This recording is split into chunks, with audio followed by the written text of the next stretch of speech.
Hello नमस्कार।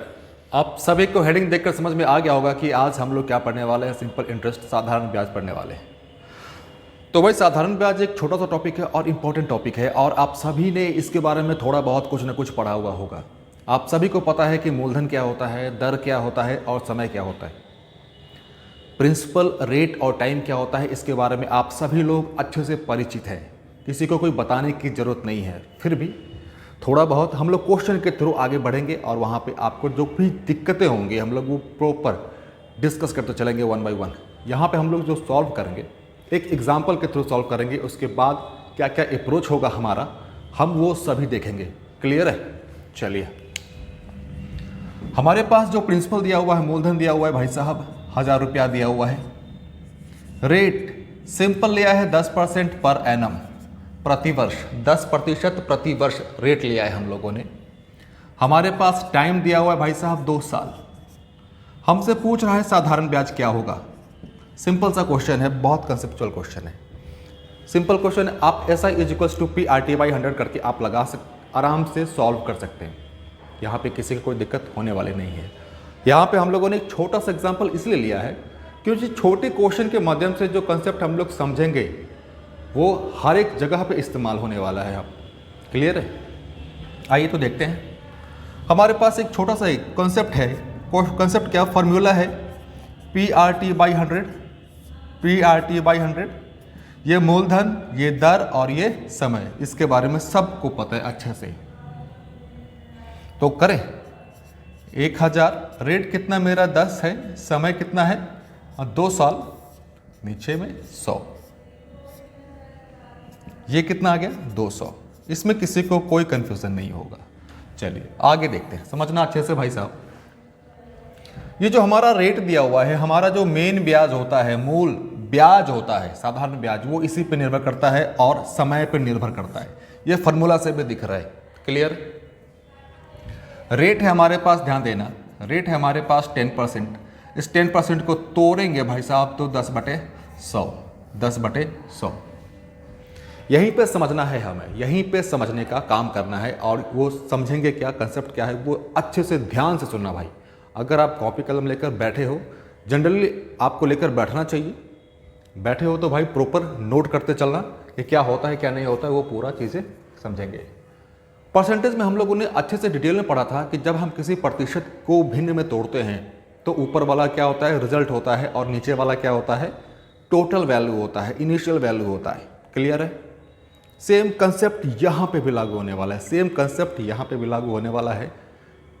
चलिए 10% को हम लोगों ने तोड़ा तो 10/100, मतलब ये 10 का ब्याज 100 रुपये पे, ये मेरा ब्याज और ये मेरा मूलधन।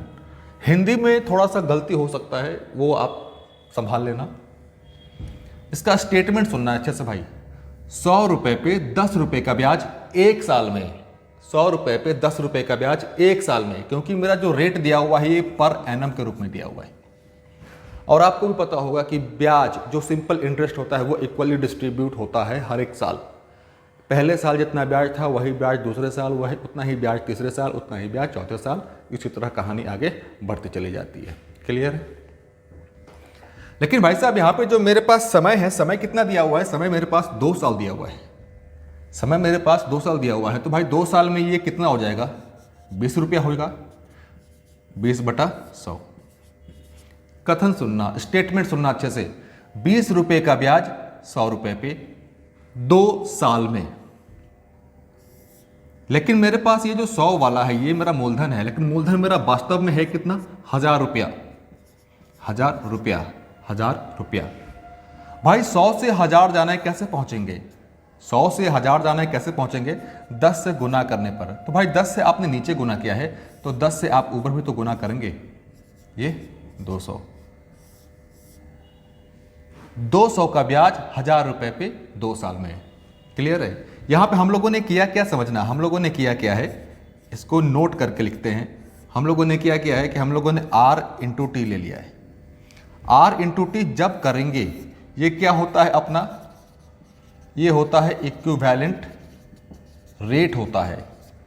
इक्विवेलेंट रेट कहने का मतलब ये समतुल्य दर होता है। समतुल्य दर होता है। यहाँ पे क्वेश्चन में अपने पास रेट कितना है एक बार फिर से समझना। यहाँ तक तो क्लियर है, लेकिन एक बार मैं फिर से आपको कंसाइज कर रहा हूँ चीज़ों को। रेट है हमारे पास 10% पर एनम, टाइम दिया हुआ है 2 साल। इसको जब कंबाइंड करेंगे तो भाई साहब ये 20% हुआ ना, 20% हुआ। इस 20% को तोड़ें तो 20/100। लेकिन इसका जो स्टेटमेंट होगा समझना, सुनना अच्छे से, उस स्टेटमेंट में ही अपना कंसेप्ट छुपा हुआ है। 100 रुपये पे 20 रुपये का ब्याज 2 साल में, 100 रुपये पे 20 रुपये का ब्याज 2 साल में, 100 रुपये पे 20 रुपये का ब्याज 2 साल में। तो भाई मुझे ब्याज कमाना है कितने पर? मुझे ब्याज कमाना है 1000 रुपये पे। क्लियर है? यहाँ पे मुझे 1000 चाहिए। भाई 100 से 1000 कैसे पहुँचेंगे? 10 से गुना करने पर, नीचे किए हैं तो गुना ऊपर भी करेंगे, कितना हो जाएगा? 200 हो जाएगा। क्लियर है? एक ये चीज़ बेसिक सा बात है। और एक चीज़ और बात करना है क्या, एक चीज़ और समझना अच्छे से। जब कभी भी क्वेश्चन को आप सॉल्व कर रहे होंगे तो भाई जो रेट होगा, जो दर होगा और समय होगा, उनका यूनिट सेम होना चाहिए, यूनिट सेम होना चाहिए। ये कहने का मतलब क्या?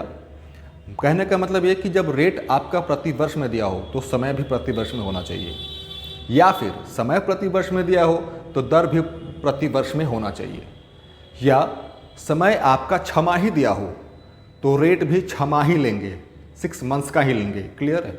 ऐसी गलतियां मत करना, क्योंकि जो रेट और टाइम में जैसे ही यूनिट अलग अलग हो जाएगा, यूनिट अलग कहने का मतलब कि अलग अलग डिफरेंस हो जाएगा।